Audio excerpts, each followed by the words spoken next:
김민재, 그는 큰 자신감과 믿음직함을 보여주면서 경기장을 지배했다. 현지 매체 나폴리케는 김민재 선수가 토리노전에서 경기장 전체를 지배했다면서 수비진들 중에 가장 높은 평점을 부여하였습니다. 투토 메르카토 웹은 나폴리의 괴물 트리오를 헤드라인에 걸었는데요.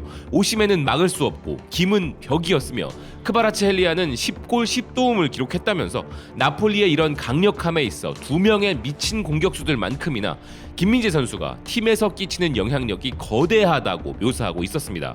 기사는 김민재는 말 그대로 벽이었고 주변에 지나가는 모든 상황을 자신의 것으로 만들었다면서 화려한 만큼 효과적인 개입을 보여주었다고 묘사했는데요. 또한 팬들의 박수를 이끌어내는 몇몇 공격적인 전진도 보여주었다 평가했습니다. 이에 질세라 아레아 나폴리 역시 지배했다, 그게 전부다 라는 정말 많은 의미를 함축한 짧은 코멘트로 김민재 선수의 활약을 평가했는데요. 하지만 이 표현만으로는 조금 부족하다고 느꼈는지 후속 기사로는 더욱 인상적인 표현으로 스팔레티 감독의 말이 옳다, 현재 그는 세계 최고의 센터백이다 라고 평가하였습니다. 바로 이 김민재 세계 최고 코멘트로 김민재 선수의 위력을 알린 스팔레티 감독은 심지어 오늘 경기 이후에는 자신의 인생과 경력에 있어 김민재 같은 기술과 능력을 가진 선수를 거의 보지 못했고 매 경기 선발로 뛸 자격이 있는 선수라는 극찬을 쏟아놓으며 김민재 선수에 대한 믿음과 그의 실력에 대한 찬사를 보냈는데요. 오늘 토리노전에서는 김민재 선수에게 휴식을 부여할 수도 있다는 현지 매체의 보도가 있었지만 그의 선택은 어김없이 철기둥 김민재를 경기장에 박아두는 것이었습니다. 토리노의 공격진은 이 철기둥으로 인해 곤욕을 치렀으며 심지어 적장인 토리노의 이반 주리치 감독, 이탈리아에서 선수와 감독 경력이 풍부한 그마저도 김민재 극찬 대열에 합류했는데요. 그는 오늘 경기 후 DAGN과의 인터뷰에서 파라과이 출신의 소속팀 공격수 안토니오 사나브리아를 비롯한 공격진들의 활약에 대한 질문이 나오자 거기서 김민재 선수를 언급하였는데요. 항상 누구와 경기를 하는지 생각해야 한다. 오늘은 세계 최고 중 한 명인 김이 아예 공을 만지지도 못하게 만들어버렸다 라면서 자신의 공격수들이 못했다기보다는 상대가 세계 최고의 수비수이기에 못했다는 평가를 내린 것입니다. 이렇게 적장에게마저 세계 최고라는 찬사를 들은 김민재 선수에 대해 현지 매체 일 마티노의 저널리스트 안나 트레에스테는 위트 넘치는 묘사를 했는데요. 오늘 나폴리의 골키퍼 알렉스 메렛이 경기 중 김민재 선수와 충돌하여 큰 충격을 받자 드디어 메렛이 매주 김을 상대해야만 하는 상대 공격수들의 느낌을 느껴보았다는 것입니다. 나폴리 골은 오늘 김민재 선수에게 수비진 최고 평점인 7.5점을 부여하면서 라흐마니가 주의 깊게 플레이를 한다면 김민재는 미리 예측을 한다, 그것이 그들이 완벽한 짝을 이루는 이유다, 4대0 상황에서 그가 공을 되찾기 위하여 압박하며 40m를 질주하는데 어떻게 그를 사랑하지 않을 수가 있는가 라면서 김민재 선수를 극찬하였는데요. 공간 침투에 능한 공격수에겐 속도로, 지능적인 공격수에겐 더 빠른 예측으로, 피지컬이 좋은 공격수에게는 그를 능가하는 피지컬로 대응하는 것, 이것이 김민재 선수를 괴물이라고밖에 할 수 없는 이유들입니다. 그런데 여기에 유로스포츠는 김민재 선수의 위대한 능력을 하나 더 추가하였습니다. 그것은 바로 파울을 하지 않고 수비를 해내는 섬세함인데요. 기사는 오늘 김민재가 반칙을 허용하지 않고 수비에 성공한 횟수는 11번이며 그는 5번의 인터셉트와 3번의 클리어로 오늘 가장 많은 수비를 성공했다는 것입니다. 실제 나폴리는 지난 10경기에서 단 2골을 내줬고 8번의 무실점, 클린시트를 자랑했는데요. 기사는 이에 대해 김민재의 완벽한 수비 없이는 설명할 수 없는 것이라 말했습니다. 엄청난 공간을 커버하는 헌신과 미친 속도로 예측 수비를 하면서도 파울 한 번 하지 않는 섬세함까지 갖춘 김민재 선수인 것이죠. 그리고 지금 현지에서 주목받는 또 하나의 포인트는 바로 김민재 선수의 공격 본능입니다. IM 네이플스는 김민재 선수에게 수비진 최고 평점 7.5점을 부여하면서 김은 감각적인 경합을 하고 위험을 무릅쓰며 항상 공만 정확하고 깨끗하게 처리하지만 때때로 왼쪽 윙어로 전환하기로 결심하기도 한다면서 그것은 그가 그런 능력을 가지고 있기 때문이라 설명했는데요. 오늘 경기 중 김민재 선수가 상대 박스 왼쪽 진영으로 미친 듯한 돌파와 크로스로 상대의 PK 파울을 유도하는 계기를 만들어낸 것을 극찬하였습니다. 그리고 오늘 김민재 선수에게 가장 멋진 찬사를 보도한 곳은 일 나폴리스타인데요. 이건 내용은 거의 기사가 아니라 시에 가까운 문학적 표현을 하였습니다. 트로이의 전쟁 영웅 아킬레스까지 등장시켰는데요. 하지만 아킬레스와는 달리 김민재는 아직 약점이 발견되지 않았다는 기사는 그를 향한 팬들의 합창은 전쟁 성가처럼 들린다 표현하고 있습니다. 그러면서 기사는 스포츠 업계의 진부한 표현은 더 이상 김을 표현하는 데 충분하지 않기 때문에 김민재의 업적을 묘사하기 위해서는 웅장한 서사시의 언어를 사용해야 한다면서 한국의 나폴리 흉갑기병이 홈과 원정에서 경기할 때 팬들이 김김김이라고 합창하는 것은 잊을 수 없는 이야기를 담은 영화의 OST를 회상시키며 영웅의 위대한 서사시, 특히나 트로이 전투에서 아카이아인들이 아킬레우스에 대해 불렀던 노래를 상기시킨다는 것입니다.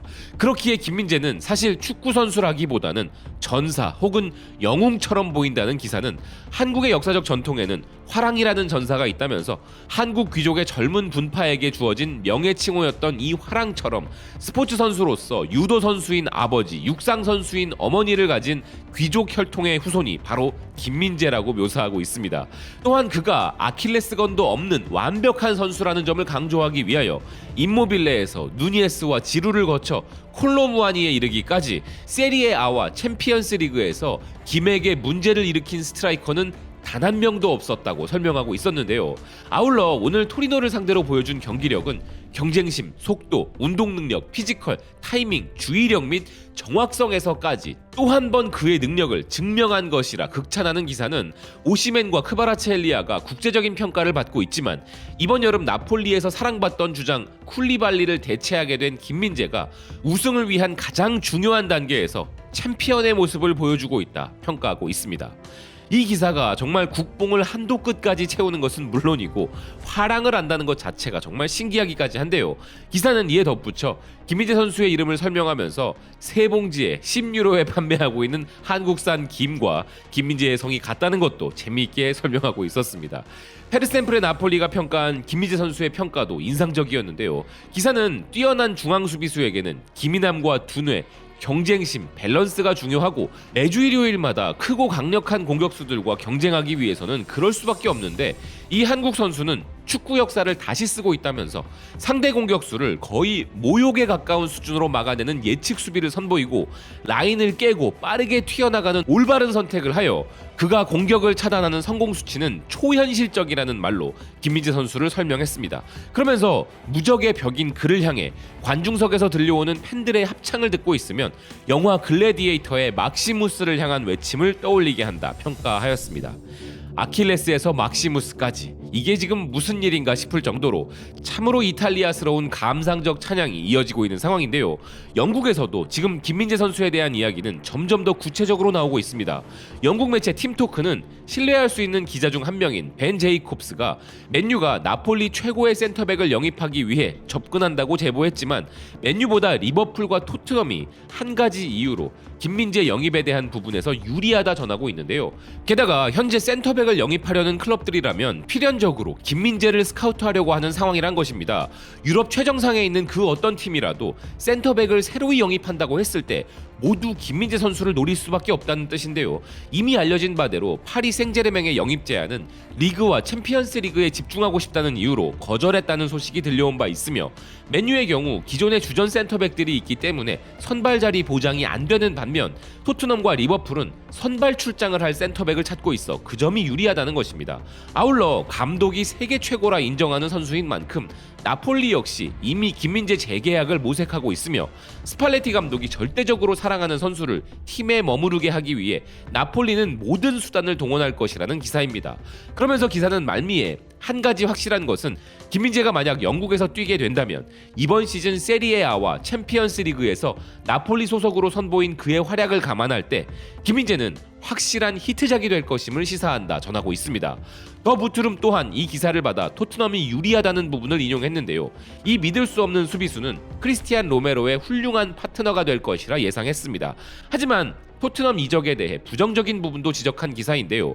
콘테 감독은 3백 시스템을 고집하고 있고 그것이 이번 시즌 때때로 토트넘을 방해했으며 비록 이 이탈리아 감독은 여름에 클럽을 떠날 수도 있지만 현재 스쿼드를 보면 계속 이런 식으로 플레이하도록 설계가 되어 있다는 것입니다. 게다가 김민재가 나폴리를 떠나도록 설득하는 것은 매우 어려운 일이 될 것이라면서 김민재는 다시 한번 우승 가능성이 높은 나폴리에서 다음 시즌 이탈리아 디펜딩 챔피언을 위해 뛸 선수이기 때문이라는 것이었는데요.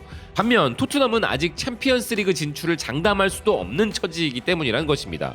같은 논리로 보자면 지금의 리버풀 순위는 아직 토트넘보다 2경기 덜 치르긴 했지만 리그 6위로 토트넘과 4위 싸움을 하고 있어 리버풀 역시도 챔피언스리그가 보장되어 있는 나폴리로부터 김민재 선수를 영입하는 데 있어 이적 제한이 다소 부끄러울 수 있는 상황이긴 한데요.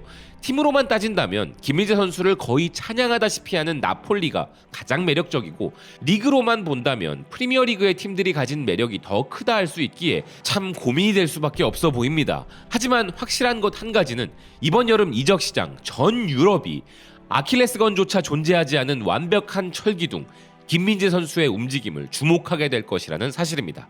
시청해주셔서 고맙습니다. 또 뵙겠습니다.